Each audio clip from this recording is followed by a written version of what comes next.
এই সেই গ্রেট ওয়াল, যার 1026টা সিঁড়ি বেয়ে ওঠার পর আর ওঠা এখন সম্ভব হচ্ছে না।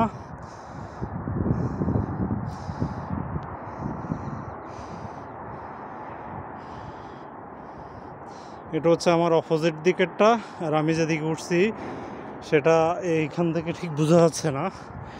ওই যে রাস্তা, গাড়ি চলতেছে, ওইখান থেকে উপরে আসি ঠিক এই জায়গায়। এই সিঁড়ি পর্যন্ত আসার পরে হচ্ছে 1026টা। এখনও আরও অনেকগুলো সিঁড়ি বাকি আছে, যেটা এখন ওঠার চেষ্টা করব। দেখি কিভাবে ওঠা যায়। শরীর পুরো ঘামাই গেছে, হাঁপসাই গেছে, ঠিকমতো কথা বলতে পারতেছি না। উঠে দেখি গ্রেট ওয়ালের কি অবস্থা।